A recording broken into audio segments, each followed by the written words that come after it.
Welcome to Family Focus. I'm Joyce Johnson, CEO of Johnson & Olson Communications. My guest today is Lisa DeBenedictis. She is everything. She is a producer. She is an author. And today we're going to talk about her book, but feel free to tell us and share because you have a lot of show business in you. You have a great entertainment background. The book that Lisa wrote is called Short Skirts and Shorter Stories, Musings on Life, Love, Lust. All of those things in your book? All of those things. All right, I love the title. How did you come up with this title? When I was writing the book, I had 5 different kind of working titles, and I went to my local bookstore, and it was like a really snowy Sunday and right before Christmas, and it was packed. And I just went up to people randomly and took a random sample, and I thought people would think I was a little nuts at first, but people were so helpful. So the one that the consensus that everybody liked was Short Skirts and Shorter Stories. Men and women liked it. Another one that became a story in, a title for one of the shorter stories is called Pilates and Pearls, and men did not like that one. I don't know why. They didn't know what Pilates was. Maybe so. They just didn't know anyone who was doing Pilates? But the consensus with both men and women of all ages was that they liked Short Skirts and Shorter Stories. And I like short skirts and short stories, so it worked And out. how do you go about writing a book about your life? Where do you start with that? I have been a writer all my life, and the first thing I remember getting kind of accolades for, I published when I was 15. But was when I was 11, my 7th grade teacher, Mrs. Saffels, encouraged me to write my first Canterbury Tale. And I loved the Canterbury Tales. I'd read them all. The Wife of Bath. Yeah. Yes. Any woman who's worth her salt always knows that he's at fault. That's how much I like Canterbury Tales. So I've always written, and I went through a terrible, very tumultuous divorce. And I have MS, and I had 4 really bad falls, but 3 resulted in massive concussions, and my spelling went down, and my grammatical syntax was just awful. Yes. And so I started writing some of these like little memories during a snow day. We always celebrate snow days in our house. Just as like little memories. Some people that I know on Facebook encouraged me to write them. And then people that read them kept saying, you've got to publish these, you've got to publish these. And I don't know anything about the book world, really. Tabitha Mensch is from the Cleveland Office of Film. And this summer she took me out to breakfast with a young woman she wanted me to mentor that wants to be a producer, writer.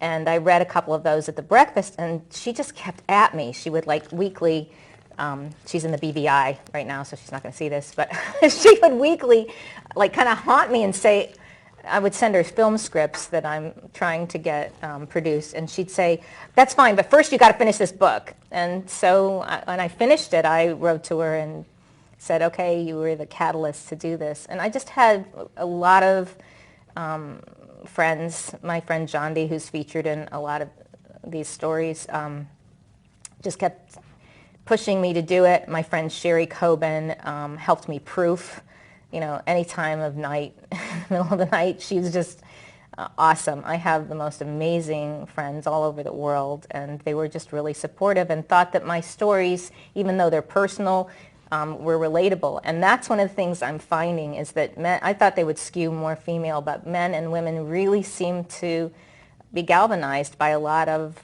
the humor in them, but also the pathos in them. I've had people that I don't know contact me.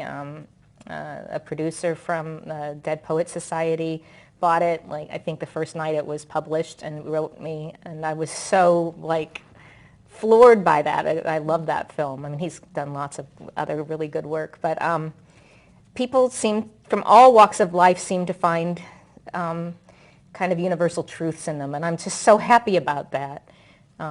So a lot of my life I've been a television and film writer, and I've worked on things that reach multi-generations of people, and kind of that was my goal with this. Is I think things are so factionalized now, and we all have similar truths. We all have similar emotions at certain times in our lives, and I was hoping to like kind of unite people with these, and it seems to have done that. I can't tell you like how people from different cultures from different countries have written to me to tell me how touched they were by one of my stories, and it is the most flattering thing to feel like you've made somebody laugh or you've made somebody's day better by sharing your story.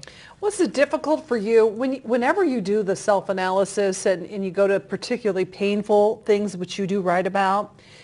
Is it sort of like therapy for you to get it out there? I don't think of it that way, and my ex-husband used to laugh and say I was the only writer in Hollywood that didn't see an analyst. I think my job as a writer is to kind of show, human nature in my work, and I don't spend a lot of time on self-analysis. As a person, the way that I get through crisis or whatever is through music and art, and most of my really good friends all over the world are artists or musicians or performing artists. I mean, I have friends that are in different disciplines, but so I think that like some of them I wasn't even sure how funny they were when I wrote them, but people really thought they were funny. So if you examine human nature for a living, then it just becomes your forum, whether it's a play or a film or television or a short story. So the discipline was very different for me because, one, it was autobiographical, and I usually, write fiction, but I always imbue things. I remember my father, I had a heart attack, a heart episode that ended up in a triple bypass over a 4th of July weekend, and I flew in on the very first flight I could get, nursing my baby on the plane, and I got here, and he was going to be wheeled off, and the cardiologist said, look, he's got like 2 hours, or he's going to code, and you're going to lose him. He doesn't have a choice in this. And they're wheeling him away, and he said, this is going to be on Ellen next week. And it wasn't immediately. It was 6 weeks later. But Jeremy Piven's father went through a very similar discipline. That's right. And so my characters in life are always based on some familial element. Yeah. You're writing about what you know. Yes, and what I know as a mother, and what I know as a daughter, and what I know as a spouse or as a lover is universal in some ways, if that makes any sense. Let's hear some of the stories. We can pick some of them out. Would you like to go to the Arnold Schwarzenegger story that is in your book? And there are so many different things. Again, the name of the book, Short Skirts and Shorter Stories. Lisa DeBenedictis is our guest today on Family Focus. I am Joyce Johnson, CEO of Johnson & Olson Communications. You can drop us an email, or if you have a question about the show, email me at sunaroundtown@aol.com. Also, if you're interested in Lisa's book, go to CreateSpace. You can find out more information. You can also order it on Amazon. She does book signings, and on the 6th of February, going to be in Hudson at the Learned Owl at 1 o'clock. So you can get your own signed copy if you want to have that. Thank All you right, so much. let's share with us this particular chapter. This one's called Arnold Schwarzenegger. Okay. Arnold Schwarzenegger almost hit my car 3 times before we actually met face to face. It was really face to belt buckle. I'm rather short. Let's say petite, it sounds nicer. The 3rd time I pummeled the horn, jumped out of my car on Bellwood Circle, and started yelling at him like he was an ornery child.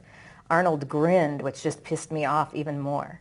Hands on hips, I stomped my too tight black patent pumps for emphasis. I could see my friends Jody Escargiga and John Tran watching in horror from the Bellwood Bakery window. They surely found it incredible that I was yelling at the nearly governator. Undeterred, I let fly. You backed into me twice last week, and today you almost plowed into me with your son hanging out the back of your car. Readers should note I had a silver Volvo, and Arnold traveled in one of several Hummers. This one was bright canary yellow, in case one needed any more reminders of size and power. My 3-year-old son Dashiell started to squirm in the back seat. Mommy, I need a cranberry muffin. I grabbed him from his car seat, plopping him on my hip as Arnold apologized and opened the door for me. I know, I'm a terrible driver. That's why I had him hanging out the back. Unamused, I observed out loud that his car took up 3 parking spots. I ordered the same thing every morning, so Jody had my latte and hot apple bran muffin ready and waiting for me. Jody's eyes are lavender when she's happy and hazel green when she's mad. Today, her lavender eyes conveyed a delicious glee and hinted that an explosion of laughter was imminent. Arnold took no notice. He extended his hand to mine, patted Dashiell's head, and paid for our breakfast. He said Maria, his wife, had just constructed a playground called Aiden's Place, and that if I voted for him, he would make sure no one got parking tickets at Bellwood Bakery. The star power charm factor took me by surprise. I forgot to be mad. Upon his exit, Jody smiled and said, "They are all nice, all 4 of his kids, and his wife is the nicest." "Well," I said, "my mom would die if I voted for the Terminator." As you know, Arnold won the election, and Maria still came to the bakery, Cub Scouts, and uncounted baseball games. She was always just one of the moms. The fact that she was an author and former news reporter was always second to being a mom. She always shooed away Secret Service details so she might personally deliver a kind word for everyone around her. Despite the death threats Arnold received after 9/11, she and her kids would join us in Santa Monica to package food for One Voice, not for the quick photo op, but for the whole evening, giving themselves wholly to the task at hand. You know, Arnold never got around to the free parking spots he promised. He would routinely take tickets off of his Hummers, stuffing them deep into his blue jean pockets. The governor of the state of California, who believed wholeheartedly in fitness and healthy food, couldn't resist the best chocolate croissants west of Paris, even if he needed to take up 3 parking spots to get them. Love it. Very nice. Thank you. And has Arnold read this? I don't know. You don't know? I reached out. He's in Ohio now. Yes, he's shooting a shooting movie. a movie in Yeah. Columbus. And I tried to reach out to him through like a PR department or something, but I don't know if he's read it or not. He needs to see a copy of this. He would be delighted to read that. I don't know if he would or not. Oh, I hope think so. he would. I think he would love it. I know Maria would love it, right? You know, paints her I very loved nice. her books. She wrote some children's books that I just think touch on such universality about her dad and his struggle with Alzheimer's. And even though they're children's books, they're, you know, like Dr. Seuss, they're just Yes. enjoyed by everybody. By everybody. Another chapter, The Wall is the Bad Guy. And again, if you are just tuning into Family Focus, I'm Joyce Johnson. My guest today, Lisa DeBenedictis, Short Skirts and Shorter Stories, musings on life, love, lust, all of those things, and some really great chapters that all of us can really relate to in our life. Are you ready? Do you have the... I have this it. is This is one of your favorites, correct? You like this one? This is one that people just seem to relate To really be drawn So to. I kind Okay. of wrote this when I was in a bad mood. You did? I did. I always take kids out, my own and neighbors and Okay. anybody's out on snow days. And I wrote this during one of those days, and I was chastised for being kind at Kent State University. So I wrote Okay. this, and people like it. The Wall is the Bad Guy. I took some children ice skating yesterday at Kent State University and was reprimanded for being kind. I don't know why, but I'm kind of an idiot savant at teaching ice skating. I never learned how to skate until my children taught me. I was terrified that I would fall. I figure if I can skate with MS, anyone can. I use analogies that people understand. I've taught hundreds of people how to stop, how to spin, and how to get up properly if they fall. Skating is exhilarating. It chases the blues away. It's the perfect balance of art and science with a little bit of magic thrown in. The first thing I tell people is that the wall is the bad guy. This 40-year-old skeptic with hockey skates and a frown scowled at me yesterday. His 5 o'clock shadow was weeks old. His jaw was locked with an attitude that betrayed a life of hardship. He complained that his feet hurt and that he was too old to learn.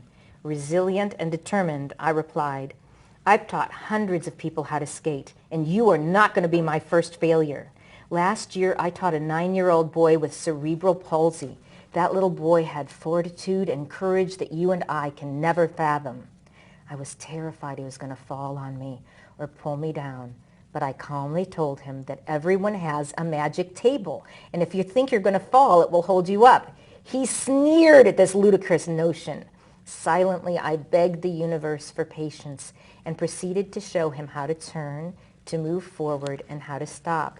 He endeavored to inch away from the wall. Some 7th grade boys leered at him as they raced by, ice spraying in their wake. He looked like an awkward penguin at first, wobbly and cumbersome. The children I brought grabbed my hands and beckoned me to join them. I'm helping someone, I said. I will catch up with you in 5. 30 minutes later, they ran around the rink without falling twice. By the time the session was over, he had learned to stop without using the wall, and I taught him how to skate backward. He grinned shyly and thanked me with a hug. Skating chases the blues away and reminds you that joy and delight are necessary at every age. If I broke laws by teaching people how to remember these things, I am guilty. Most of the people who attended yesterday's snow day session couldn't afford lessons. When I stated this to the rink staff and tried to remind them that the tenets of education required mentorship, they looked at me as if I was of unsound mind. Your life stories, what is probably your favorite chapter here? And tell me why it is your favorite. Oh, you know, It's like you're picking your favorite child. I know. Which one do you like the most? But what is your favorite one? I broke this into chapters. The hardest part for me was sequencing them. Yes. I wrote these things in no particular order, and this young gentleman fell into my life. It was just the most, like, the biggest, like, blessing. His name is Christian Kapora. I've been doing some speaking engagements at universities and at Playhouse Square, and I spoke at his university, Miami University. And then over the summer, he's from this area, and he contacted me for mentorship. And then I spoke recently at Stowe Library.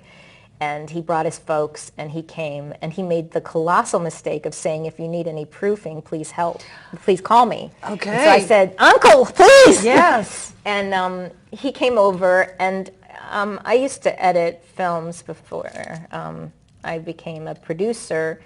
After I helped create the Rock and Roll Hall of Fame, I worked in editing in the days when you'd edit films like on a strip. You know, everybody uses Avid or whatever. I worked with Pat McMahon, who's a very famous film editor in New York and California.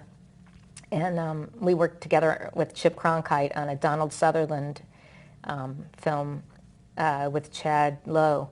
And editing teaches you so much about directing, and because you can fix it in post, you know, and it just teaches you like a lot of discipline in helping to create product content. So I knew that I had things, but I didn't know the proper order to put them in. And some of these are just musings, some of them are poems. And I said, think of them as film strips that you're going to put together, and I would like to take your opinion as somebody who's, you know, read all of them, like the order to put them in. And he helped me to put it in an order, and I didn't question him. And I think the order is just perfect. It works really well. It has a nice flow to it. So from that point, we just created chapters. There's one that starts out when I'm a child at home, and then through my adolescence, and then when I moved to New York, and then when I moved to Los Angeles, and then back home again. That is back to the circle, which is the Talmadge circle that Yes. you're referring to. So you grew up in that area, and how did that, you said you've always been a writer. I've always written. I don't think of myself as a writer. As a writer, okay. I've done many things. I mean, would you like me to You read really that have, one? yeah, let's do. We have time probably for one more. Okay, this is the foreword to the book, and this kind of just encapsulates a little bit of my life, I guess. It's called Back to the Circle. I was raised in a small town in Ohio that converges on a circle, and circles are really big in my life. When I work to solve story problems, I always use geometry, and when I create characters, I always use circles, and circles are very familial, and I think it's a great tool to use.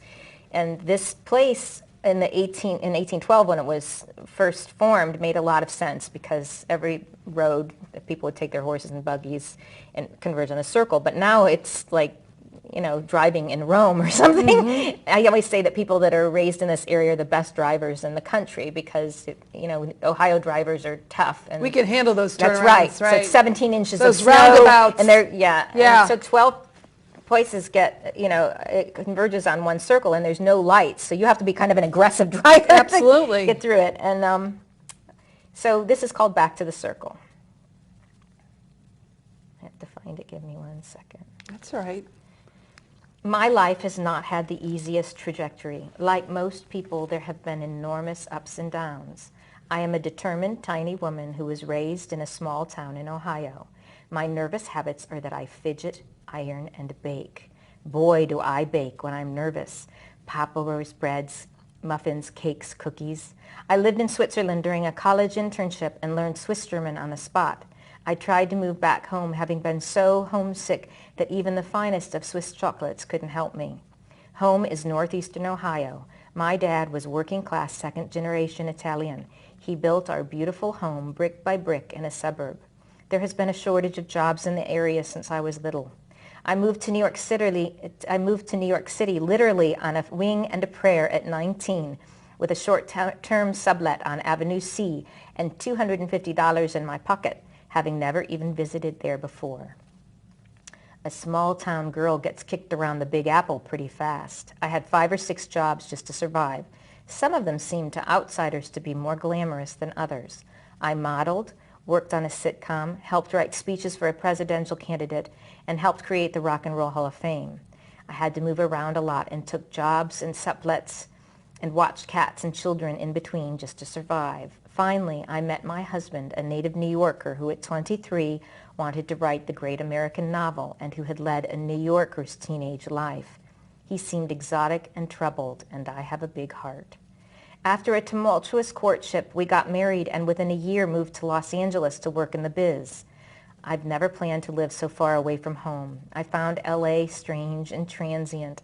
I longed for home, for my mom and dad, and less traffic. Finally, one day we got on a hit sitcom as writers. Our days and nights were filled with work, hours and hours of it, sometimes 16 a day. I had always wanted to be a mom above all else. I prayed day and night for it. I got pregnant and miscarried during the Northridge earthquake. But one day I got pregnant with my beautiful daughter. It was a high-risk pregnancy due to my relapsing remitting multiple sclerosis. My husband and I consulted on a sitcom and wrote a feature spec while I was on 5 months of tocolytics and bed rest. We finally had our miracle baby, and I was blessed with a wonderful boss who had created 3 sitcoms who let us bring the baby to work so I could nurse. Babies are wonderful for everyone. True miracles occur even around crazed offices with people with huge egos when a baby is around.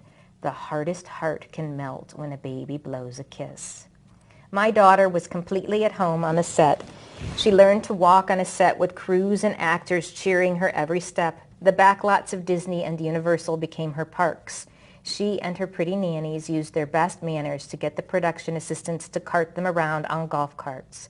Grandma and Grandpa visited and cooed. We ran back to Ohio for every family emergency and for as many holidays as we could.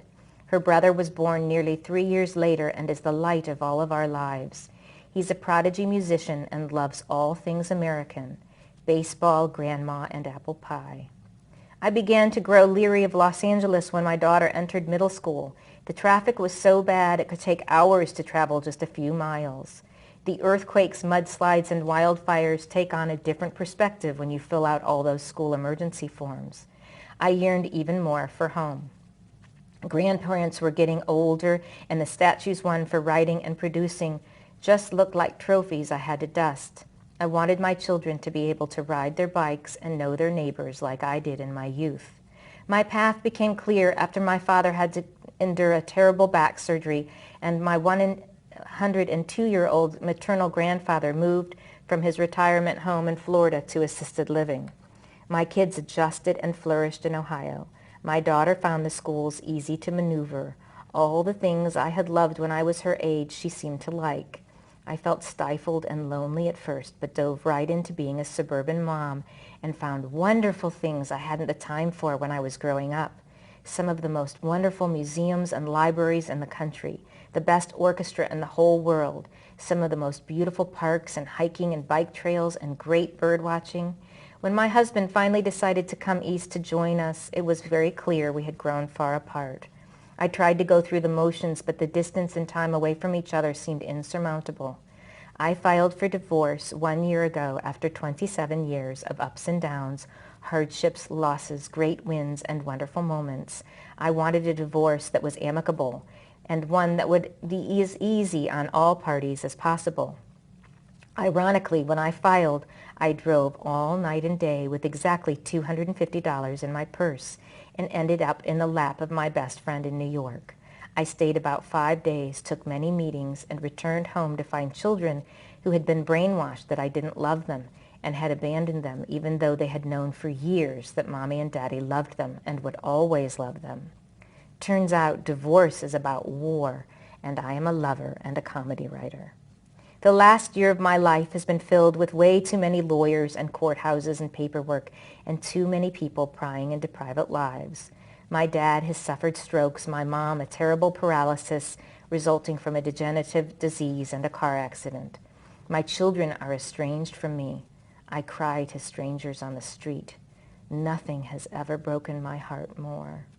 The lawyers get involved and it becomes a feeding frenzy of hatred and lies. He said, she said. Everything I believed in has been turned upside down and inside out. True friends have stood by me day and night telling me my life will get better, not to worry. My piano teacher since the age of 7, my third grade teacher, my best friend since the age of 4, no matter where they live around the world. Life is indeed a roller coaster, and this Ohioan who became a New Yorker and then a Los Angelino, only returned back to the family circle, is hoping that the next chapters are filled with fun, adventure, travel, excitement, and lots of love and romance. Thank you so much, Lisa DeBenedictis. We are out of time. I'm sorry. Thank you so much, but it was so enjoyable. You are an incredible human being. I don't know about that. Human being. I want to thank you for being a guest on our show. Thank you so much for having me. Wonderful having you. Again, go to Create Space if you would like to order this book. I know I am going to read it, I swear. Thank you. But thank you very much, and thank you for joining us on Family Focus.